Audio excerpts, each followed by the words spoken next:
রান্নাঘরের মাত্র দুটো উপাদান ফেলে না দিয়ে দিন টবের মাটিতে।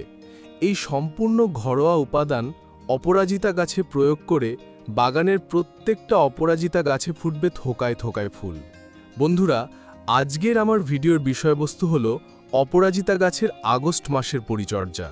সম্পূর্ণ বর্ষাকাল বাগানে প্রচুর পরিমাণে অপরাজিতা ফুল ফোটাতে গেলে জানতে হবে 3টে সিক্রেট কেয়ার টিপস।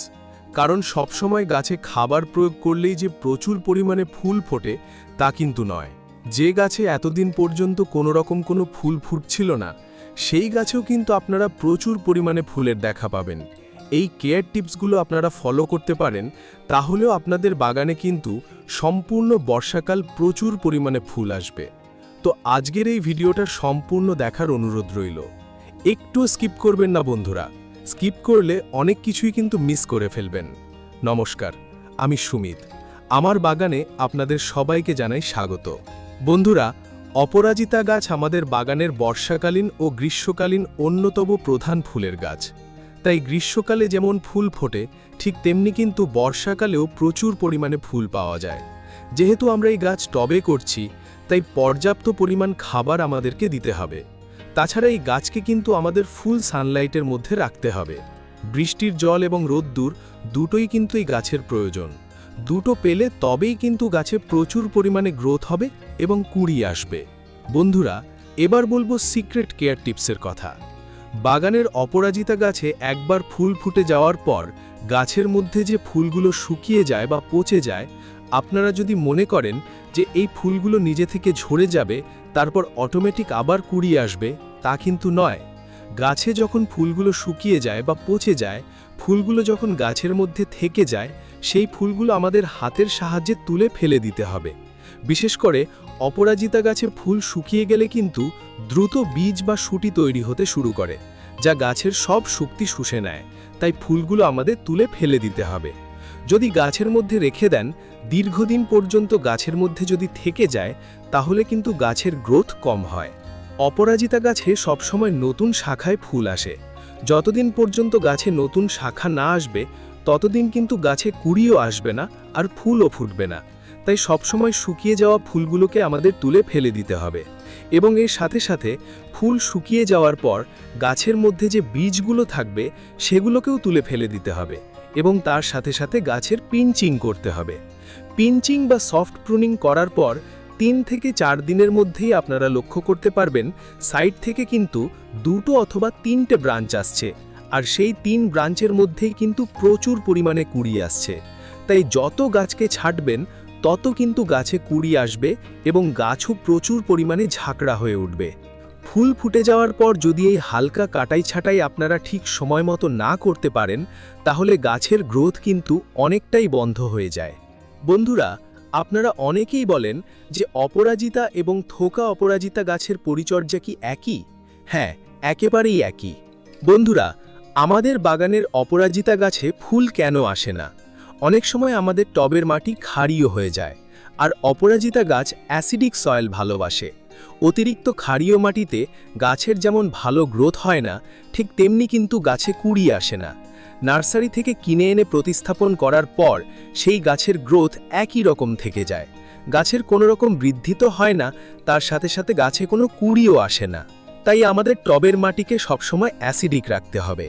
কি খাবার প্রয়োগ করলে টবের মাটি অ্যাসিডিক থাকে, আমি এই ভিডিওতেই কিন্তু আপনাদের দেখিয়ে দেব। বন্ধুরা, এবার আসি খাবার প্রয়োগের কথায়। টবের মাটিকে অ্যাসিডিক রাখার জন্য আমি এখানে যে উপাদানটা ব্যবহার করছি, এটা হলো ইউজ করা চা পাতা। গ্রিন টি অথবা চা পাতা ব্যবহার করার পর এগুলোকে খুব ভালোভাবে ধুয়ে শুকনো করে আমরা টবের মিডিয়াতে প্রয়োগ করতে পারি। ব্যবহৃত চা পাতা হলে 3 চামচ পরিমাণ দিতে হবে, আর ফ্রেশ চা পাতা হলে হাফ চামচ পরিমাণ প্রয়োগ করতে হবে। যেহেতু বর্ষাকাল, তাই ব্যবহৃত চা পাতা অনেক সময় আমরা শুকনো করতে পারি না, যে কারণে আপনারা কিন্তু এখানে ফ্রেশ চা পাতা হাফ চামচ পরিমাণ দিতে পারেন। এই চা পাতা প্রয়োগ করার ফলে টবের মাটি কিন্তু অল টাইম অ্যাসিডিক থাকবে। আর মাসে অন্তত একবার কিন্তু আমাদের টবের মাটিতে চা পাতা প্রয়োগ করা উচিত। বন্ধুরা, এর পরবর্তী যে খাবারটা আমরা দেব, এটা হলো একটা লিকুইড খাবার। এই লিকুইড খাবারের মধ্যে আছে প্রচুর মাত্রায় পটাশিয়াম, ফসফরাস, ম্যাগনেসিয়াম। এখানে আমি 1 লিটার জলে 2টো লেবুর খোসা ভিজিয়ে রেখে দিয়েছিলাম 3 দিনের জন্য।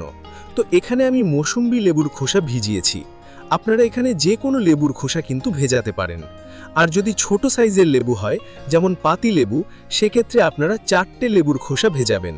তো এখানে আমি 2টো লেবুর খোসা 1 লিটার জলে 3 দিন ভিজিয়ে রেখেছিলাম। এবার অন্য একটি পাত্রে আমি এই তরলটি ভালো করে ছেঁকে নিলাম।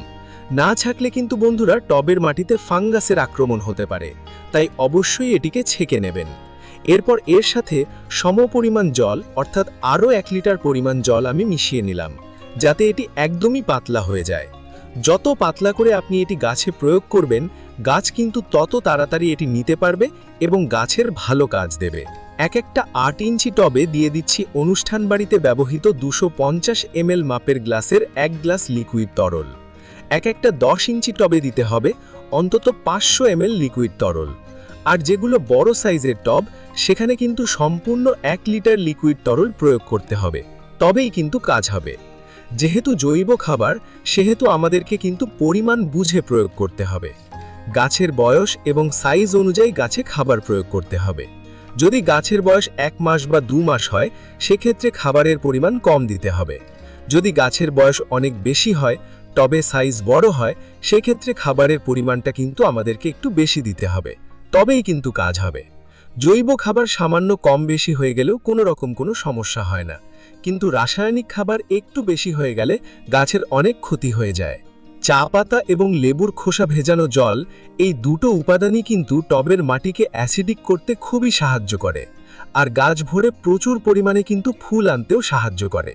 আর এই লেবুর তীব্র গন্ধে কিন্তু টবের মাটিতে অনেক পোকামাকড়ের আক্রমণ কিন্তু কমে যায়। এই খাবার 15 দিন অন্তর অন্তর টবের মিডিয়াতে প্রয়োগ করতে হবে। যখন বৃষ্টি কম থাকবে, মাটি সামান্য শুকনো থাকবে, তখনই কিন্তু এই পরিচর্যা আপনাদেরকে করতে হবে। এছাড়া গাছের পাতায় নিম তেল কিন্তু প্রতি 10 দিন অন্তর অন্তর স্প্রে করবেন, তাহলে গাছে পোকামাকড়ের আক্রমণ অনেক কম হবে।